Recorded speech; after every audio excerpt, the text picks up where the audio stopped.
All right, let's dive right in. If you're prepping for the USMLE, you know that every single minute counts.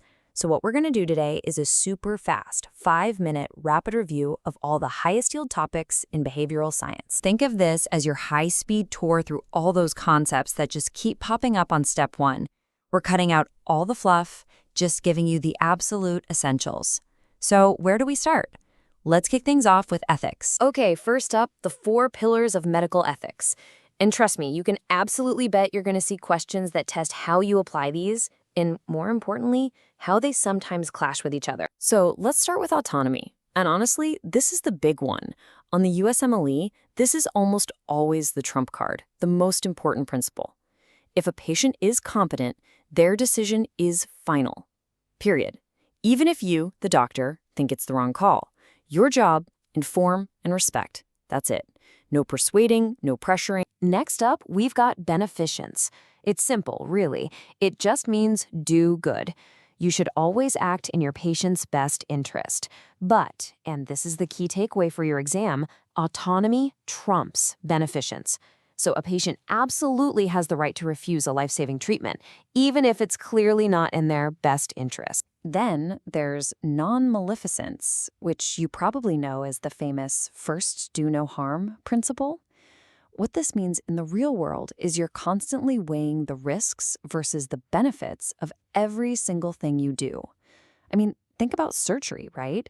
It technically causes harm, but the idea is that the potential benefit is going to be way, way bigger. And the last pillar is justice. This is all about being fair and equitable. You know, how do we divvy up our limited healthcare resources? The classic example they love to use is triage in the ER. That's a perfect form of distributive justice. You're seeing the sickest people first, no matter who they are. Okay, so we've got the ethical principles down. Now let's see how they turn into actual legal duties. We'll start with 2 huge ones, consent and confidentiality. Informed consent? Yeah, that's completely non-negotiable. You have to explain the risks, the benefits, and the alternatives. Simple as that. Now, what's the key exception you gotta remember for the boards? Emergencies. In a true emergency, say an unconscious trauma patient rolls in, consent is implied. You just act. You save their life. Confidentiality is your default setting. Patient info is private. Full stop. You don't share it with anyone. Not a spouse, not other doctors who aren't on the case, not without explicit permission.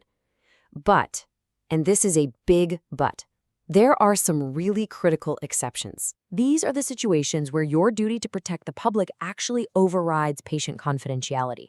And you have to know these. We're talking homicidal threats, that's the famous Tarasoff case, mandatory reporting for any suspected child or elder abuse, and of course, reporting certain communicable diseases like TB or syphilis to the public health authorities. You know, that last point about reporting diseases, it's a perfect lead-in to our next big topic, public health.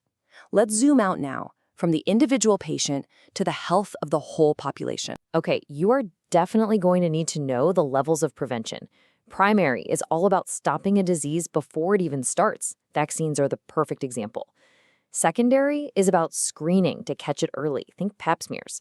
Tertiary is when someone already has the disease and you're trying to reduce complications, like cardiac rehab.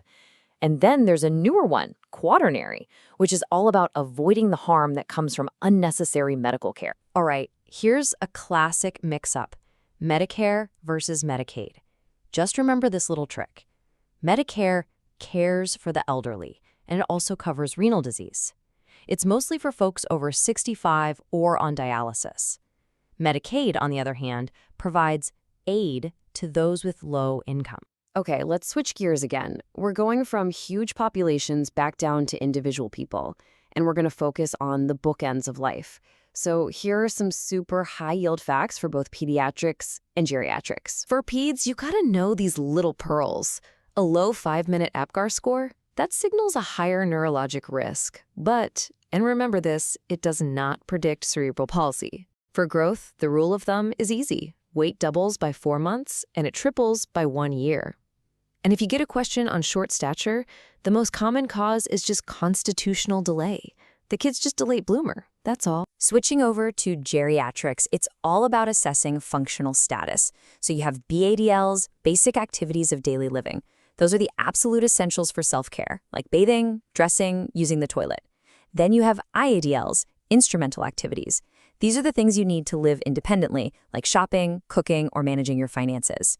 And here's the key. If someone's struggling with their BADLs, that usually means a higher level of care is needed. And now for the big one, psychiatry.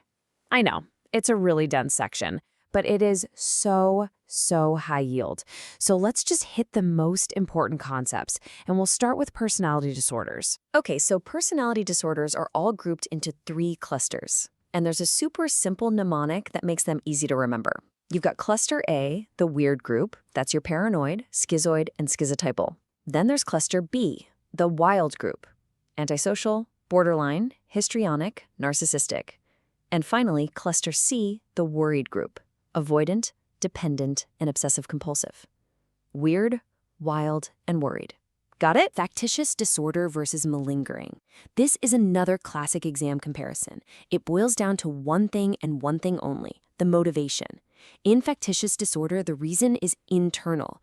It's a psychological need to be in this sick role. But with malingering, the gain is external. They're faking it for something tangible, like money, drugs, or to get out of work. All right, let's talk about ego defenses. The exam loves to test the mature ones. You know, the healthiest ways we cope. And there are 4 of them.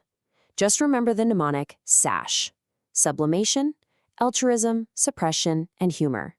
SASH. Easy. Okay, to round out our psych review, let's jump over to cognitive disorders. This is where we're going to tackle some of those classic diagnoses that are so easy to get mixed up. Delirium versus dementia. You have got to know this one cold. Delirium is acute. It happens fast, consciousness waxes and wanes, they're lucid one minute, confused the next, and here's the key.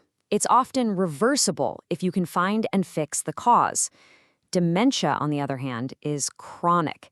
It's a slow, progressive decline, and it's usually irreversible. The big takeaway?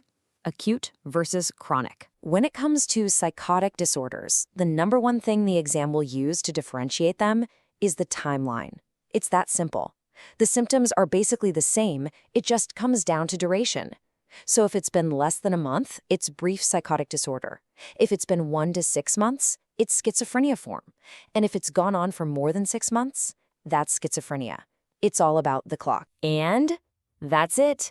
That's our rapid review. Seriously, take a deep breath. Just keep these high-yield concepts in your mind. Keep putting in the hard work, and you are absolutely going to crush this exam. You've got this.